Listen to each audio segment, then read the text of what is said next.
Welcome back, MTG Joe here. Today, we're doing another installment of the weekly meta breakdown where we look at the top performing decks on the MTG Arena ladder. Today's video is going to cover the standard best of one format, cover best of three, historic, explore. Once we get enough data, we'll look at alchemy as well.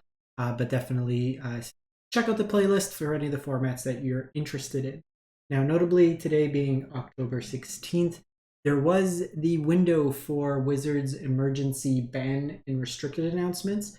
The announcement came through and there were no changes to any Magic format. So I held off a day or so just to see if there were going to be any changes before recording this, just so we didn't report out like dated information.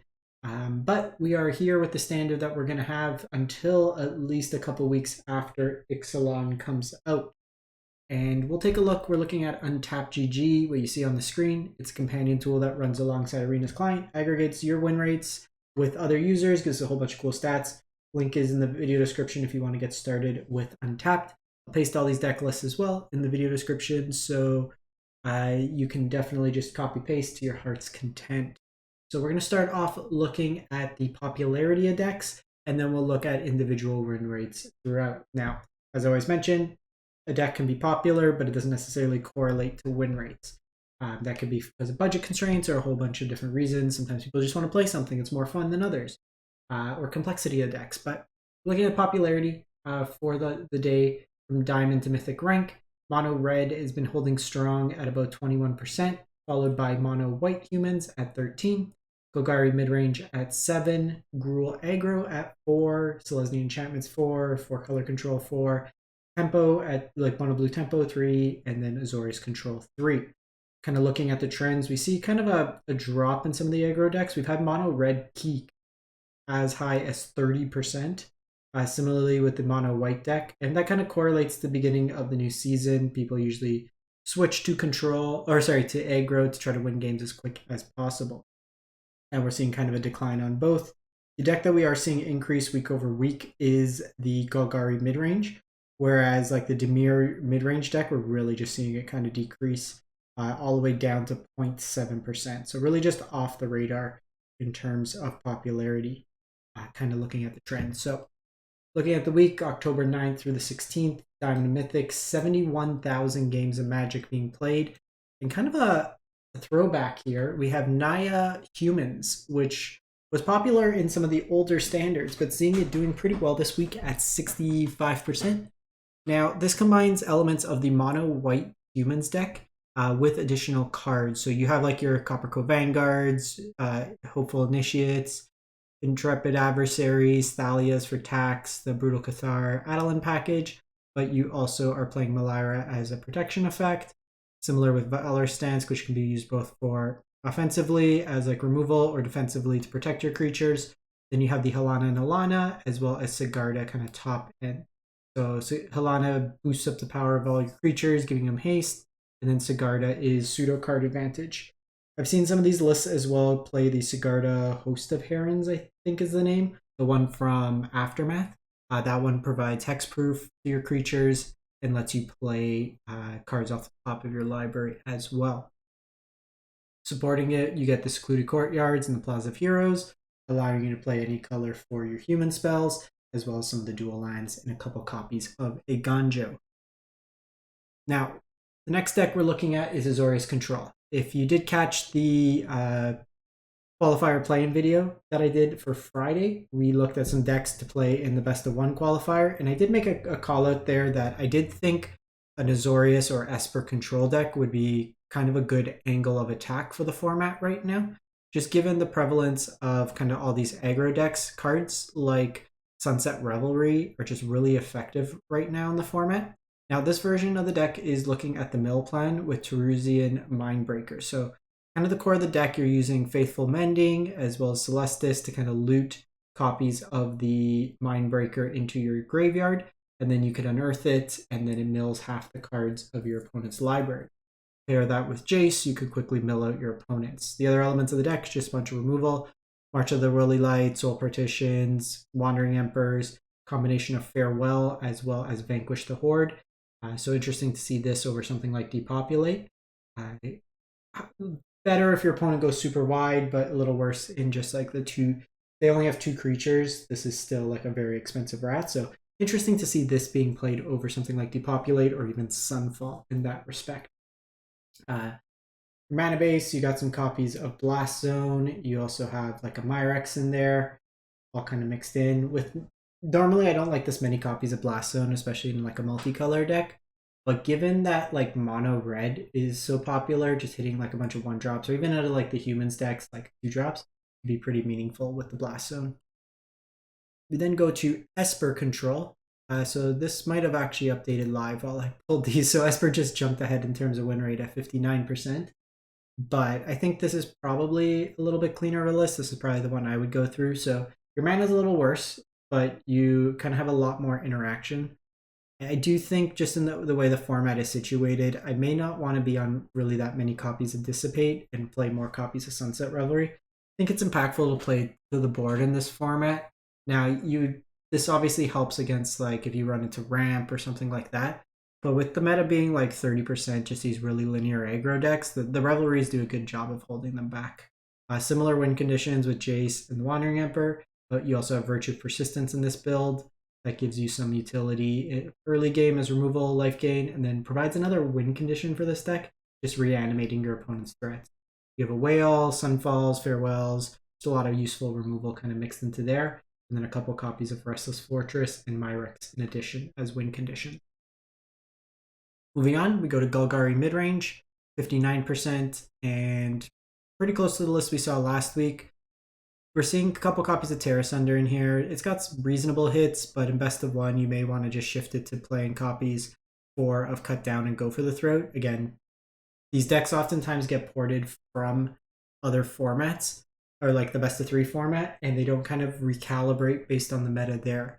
In best of 3, Terra Sunder is a lot more useful because you're seeing a lot more ramp and stuff like that. But in this current format, like being a lot more aggressive, like your Terra Sunders being a 4-mana removal spell for, say, a Monastery Swiftspear is not a good rate. You have Liliana's, Graveyard Trespassers, Glissas, just some really powerful threats. Notably, no Tortoise in this version. It's playing just more individually powerful threats, less self-mill. And then you have like Shieldreds on the top end, Ashiok, Virtues kind of mixed into that respect. So we're finally getting to mono red aggro, 58% win rate. And kind of the change that we've seen this week is they've moved off Squeeze and are playing the Urbrask Forge main. Forge is a card that I've been playing in my sideboard of mono red, in part because it helps against these heavier removal decks. So as these decks kind of shift to more sweepers or stuff like that, Forge provides reoccurring value to be able to have creatures come in every turn that's scalable. Like they each turn get bigger and bigger. Trample is also relevant. This also helps enable Godric because it's giving you a second kind of spell each turn, provided you are playing another permanent for that turn. This version's also on Feldon's. I don't know how I feel about Feldon. It's fine, but it does involve kind of that continued mana commitment. Playing 4 of them as well, because like each turn you're also reoccurringly having to spend that mana each turn to kind of go from there. Interesting, this version of the deck is on 20 lands.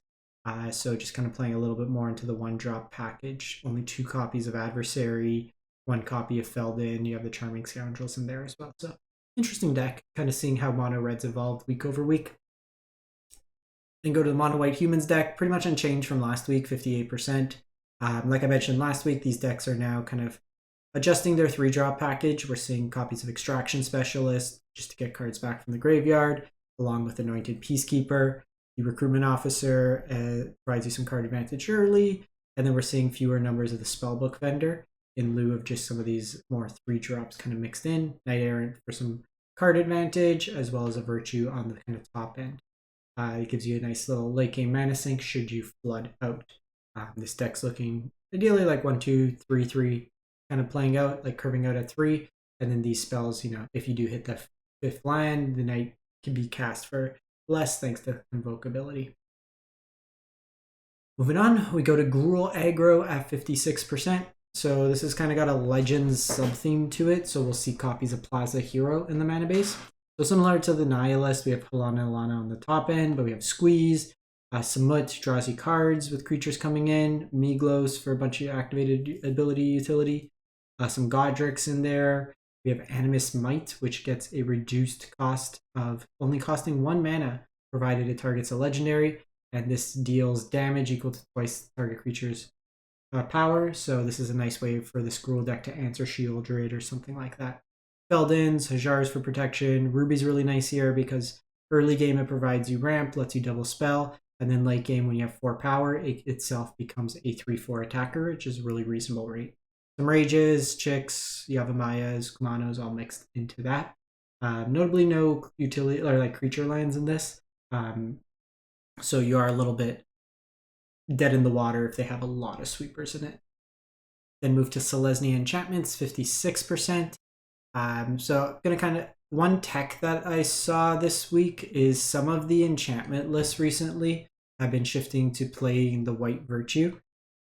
So provided you have the mana with the Virtue ability, it untaps your creature, so you can basically go and you should be able to go into full control, and then just like your Weaver of Harmony will untap, or if your Weaver of Harmony is untapped, you can copy the ability and you should be able to like tap untap and get multiple activations. I think that's how it should work. I haven't tried it out in practice, but it's also just like kind of a nice threat to have in the deck.